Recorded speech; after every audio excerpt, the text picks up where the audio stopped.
Hello ළමයි good morning. අද මට පොලොස් එකක් හම්බුණා. අපි බලමු කොහොමද මේ පොලොස් එක හදාගන්නේ කියලා. සමහරක් අය හිතාගෙන ඉන්නවනේ මේ තරුණ අයට මේ පොලොස් හරියට රහට හදාගන්න බෑ කියලා.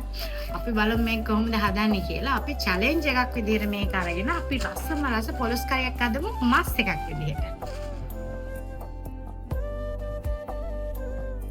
හොඳට පොල් ගෙඩියක් අරගෙන මේකේ මිටි කිරි දිය කිරි වෙනම වෙන් කරගන්න. ඊට පස්සේ ලුණු සුදු ලුණු තක්කාලි අවුමිරිස් රම්පේ කරපිංච කුරුදු එනසල් කරාඹු නැටි මේ දේවලුත් මේ කපලා ලස්සනට වෙන් කරගෙන ලස්සනට ඒ ටිකත් එකතු කරගන්න මම හදන විදිහ පෙන්නන්නම්. මොකද ඔක්කොම එක වීඩියෝ එකකට ගේන්න ගියාම වීඩියෝ එක ලොං වෙනවා. ඒ හන්දා ඔය අඩුම් කුඩුම් ටික ලෑස්ති කරලා තියාගන්න. හදමු එහෙනම් පොලොස් කරි. ඔයාලා ඉතින් මම කැම්පින් එකේ පොල් එක දාගන්න. මම ඉතින් මේ dan saya jadi jalan guys.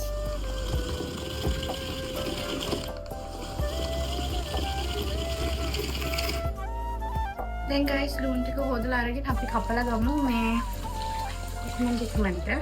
මම මේ ඔක්කොටම එකපාර කපා ගන්නෙ.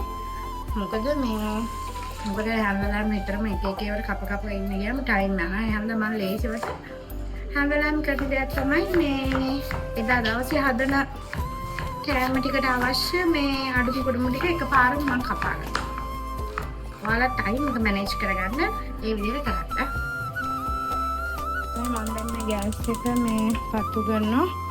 හට්ටියක් ඔන්න ඔය විදිහට ලිපේ තියා ගන්නවා. මම ඔයාලට මේක හදන විදිහ පෙන්නන්නම්. මේ දාන අඩු කුඩු ටිකක් පෙන්නන්නම් මේ බලාගෙන ඉන්න. මේ ඊට පස්සේ මේක දී කිරි එක, මේක මිටි කිරි එක.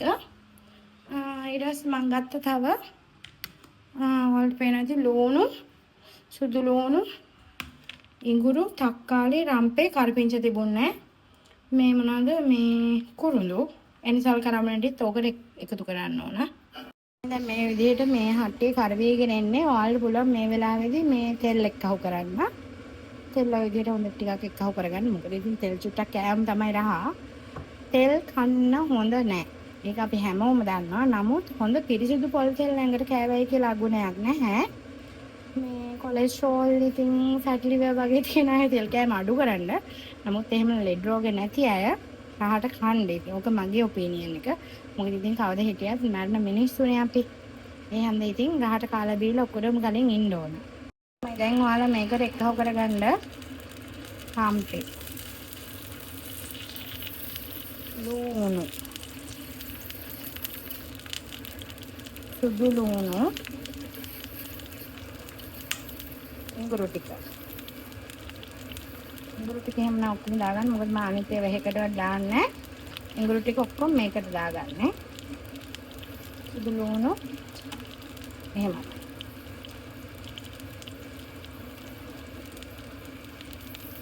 දැන් මට මේ විදිහට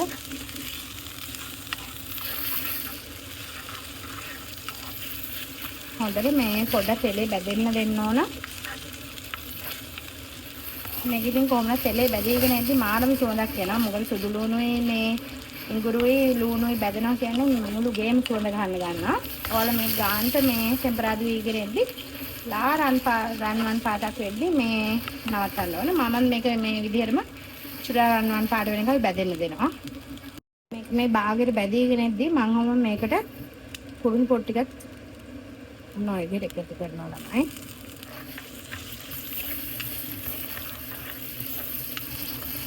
තේනවනේ මාඩ සුවඳක් එන්නේ මුළු ගේ පුරාම. තව චුට්ටක් ලාවට ඔක ටෙම්පරාදු වෙන්න ඕන. ළමයි දැන් ඔන්න මේක මේ සාමාන්‍ය ගානකට ලයිට් ගෝල්ඩන් බ්‍රවුන් ගානට මේක දැන් පොඩ්ඩක් ටෙම්පරාදු වෙලා තියෙන්නේ. මම ඊට පස්සේ මේකට එක්කහුව කරනවා මේ මස් කරි පවුඩර්.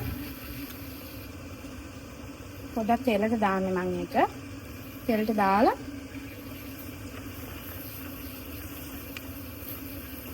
මම මේ විදිහට චුට්ටක් තෙලේ බැදෙන්න දෙනවා. තෙලේ බැදෙන්න දීලා ආයෙත් මම ඕකට එක්කව කර ගන්නවා අපේ තක්කාලි ටික සහ ආමිරිස් ටික. ඊපස්සේ ආයෙත් පොඩ්ඩක් මම මේක මේ විදිහට ටෙම්පරාදු කරගන්නවා.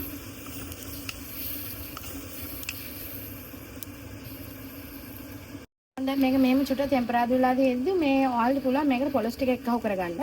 මම මේ විදිහට මගේ පොලොස් ටික මේකට එක්කහුව කරගෙන මේකෙන් පොඩ්ඩක් මිනිස් 3-5 ටික වදින්න කලවම් කරගන්න ඕන. මම ෆෝන් එක අතින් අල්ලගෙන ඉන්නවා මේ මට මේක චුට්ටක් කරගන්න අමාරුයි ළමයි. මම මේ වීඩියෝ එක පොඩ්ඩක් හෝල්ඩ් කරනවා. මේ ඔයාලා මේක මේ විදිහට හොඳට පොඩ්ඩක් එහා පැත්ත මෙහා පැත්ත දාලා මේක 3-5 වදින විදිහට මේ එහා පැත්ත මෙහා පැත්ත දාලා පෙළ ගන්න. තව පොඩි ටිප් එකක් කියන්න තියෙනවා ළමයි. මේ ඔයගොල්ලෝ මේ මෙන්න මේ පොලොස් කෑල්ල මේ වගේ අරගෙන මේක මේ විදිහට මෙන්න මෙහෙම පොඩි මේ කට්ස් දාගන්න. හේතුව එතකොට ඒකට හොඳට මිරිස් 3-5 වදිනවා. එහෙනම් ඔයාලත් ඒ විදිහට මේ චුටි පොඩියට අර මේ ෆිෂ් වලට කට්ස් දාන්නේ අනේ ඒ විදිහට පොඩි මේ කට්ස් දාගන්න ඕනේ මෙන්න මේ කෑලි වලට. මේක මේ විදිහට තියෙන්නේ. ඊළඟට අපි මේකට එක්කහුව කරන දියකිරි මේකට තැම්බෙන්නේ නැති ප්‍රමාණයට දියකිරි එක්කහුව කරන්න ඕන. හරි ඔන්න ඔය විදිහට දියකිරි ටික එකතු කරලා ඊට මම මේකට ආයෙමත් එක්කහුව කරගන්නවා ලුණු. මොකද අපි ලුණු එක්කහුව කරගත්තේ නැහැනේ. ඔයාලගේ දිවේ ප්‍රමාණය බලලා ඉවරලා මේකට ලුණු එකතු කරගන්න. ඊට පස්සේ මම මේක තව එකතු කරගන්නවා උළු හාලට පිංචක්. නයිජිට උළු හාල් ටිකක් එක්කහුව කරගන්නවා. ඊට පස්සේ ඔයාලට මිරිස් මදි වගේ දැනෙනවා නම් මිරිස් 3-5 ටිකක් ආපහු එක් කරගන්න. මම එකතු කරේ මස් කරීනේ. ඔයාලට මස් කරේ එකතු කරගන්නවා නම් එහෙමයි.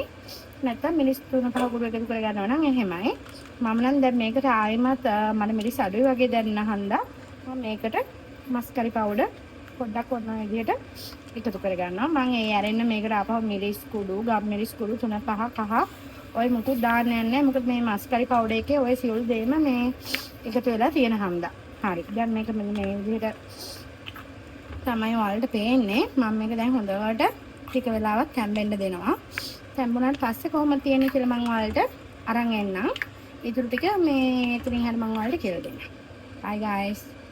මෙන්න මේ වෙලාවේදී මේකට මිටිකිරි සාමාන්‍ය ගානට ඔන්න ඔය වගේ ගානකට එනක මිටිකිරි ටිකක් එකතු කරගන්න. එතකොට රහයි. මොකද අරක ටිකක් හොඳටම හිඳුනම තමයි මිටිකිරි එක්කහුව කරගන්න ඕනේ. එතකොට තමයි මිටිකිරි එකේ හොඳට රහ එන්නේ. කිරි රහට. දැන් මේක මේ විදිහටම හොඳට ටිකක් වෙලා තැම්බෙන්න දෙන්න ඕන. මේ මිටිකිරි ටිකක් හිඳට ගාල්. එතකොට තමයි හොඳට අර තෙල් පෑදිලා රස පාට මේ රසට මේ පොලොස් එක එන්නේ. මම ඔයාලට ඊට පස්සේ ආපහු මේකේ ෆයිනල් ලුක් එක පෙන්නන්නම් guys. ඔන්න ළමයි පොලිස් කරේ මේ ෆයිනල් ලුක් එක ඔයාලට පේනවනේ. මේ කොහොමද තෙල් පාට චිකන් කරියක් වගේම රස පාටටම තියෙනවා. මම මේක රස බැලුවා කලින්. මාරම රහයි චිකන් රසට වගේම මෙන්න මේ පොලොස් කරිය අපිට මේ විදිහට ගෙදරම හදාගන්න පුළුවන්. අපිට උයන්න බැරි නෑ. මේ විදිහට හදලා බලන්න. මාරම රසයි මේ ඉන්ග්‍රීඩියන්ට්ස්ම දාන්න. ඔයාලත් ගෙදර හදලා බලලා මට කමෙන්ට් එකක් දාන්න. bye guys.